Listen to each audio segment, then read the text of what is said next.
My name is John Williams. I'm the general manager at Kimberly Nurseries. Today we're going to talk about water conservation. We're blessed to live in a beautiful area in Idaho where we seem to have an abundance of water available to us.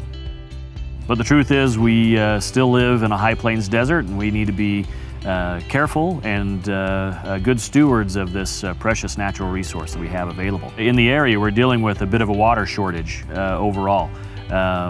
We've had a fair amount of snowpack in the mountains, but here in the valleys we haven't had as much snow, which leads to reservoirs being low, which causes all of us to need to conserve water. One of the ways that we help preserve this precious natural resource is by doing some best practices when watering both lawn and plants. Let's talk about plants first. Trees and shrubs really benefit from regular watering. Most of us in this area want to have some nice decorative plants and not be dealing with just the native sagebrush or native grasses that are here naturally. We want to have lush trees, we want to have nice green lawns, and so it does require some additional water to be able to have those. But we can do it in a way that still doesn't waste water and saves that natural resource. Something that we do to help conserve water is we set up our irrigation systems where all of the trees and shrubs and perennials are all on what's called drip irrigation. Drip irrigation is a method of irrigation where the water needed for trees and shrubs and perennials to grow is delivered directly to the root zone of the plants. The benefits of drip irrigation are that the water is applied at a slow rate, such where the ground can absorb that moisture faster than the moisture is being applied, so you get very little runoff and very little waste of water.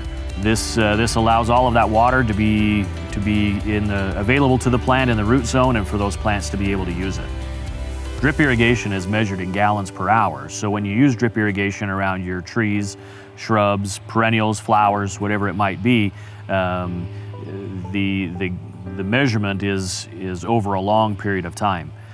So the big difference when watering between trees and shrubs and perennials and lawn is a lot of the root zone of grass is within just the top few inches of the soil, whereas your trees and shrubs often want to have their roots down deeper into the soil. So there is a bit of a difference when you're watering. We use drip for your trees and shrubs, but on your lawn areas, we always use whether it be a pop-up spray head or rotor heads to water those areas. It's really easy when using those types of sprinkler heads because they put out so much water all at once to have the tendency to overwater or to water to the point where the water's just running off. In some situations where you have steeper slopes, where your grass is on a steeper slope, if you water too long, then you'll find that the water doesn't penetrate down into the ground like it's supposed to and will just run off of the surface. In those cases, essentially what you're doing is just wasting water because no more water is penetrating down deep. The ideal scenario is to get into a situation where you allow that water to soak down, and you do that by doing what we call cycle and soak. Cycle and soak means you run your sprinklers for a period of time, and then the water shuts off for a period of time, and it allows that water to be drawn down deep into the soil. After you let the ground set for a period of time, you can then apply water again, and it allows that water to soak in. Sometimes it can take 2 or 3 applications of cycle and soak to be able to get the water deep enough in the soil to do what it needs to do. So when you have a deep root zone for your grass, the grass ultimately requires less water because it's absorbing water from a larger profile instead of a very small profile from what you would get if you were watering every single day.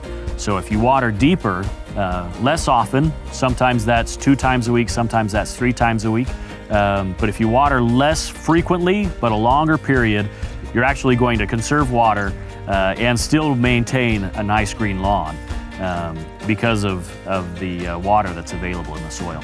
If you have any other questions or concerns about your lawn, or need some ideas how to improve your lawn situation, please give us a call and we'd be happy to help you out.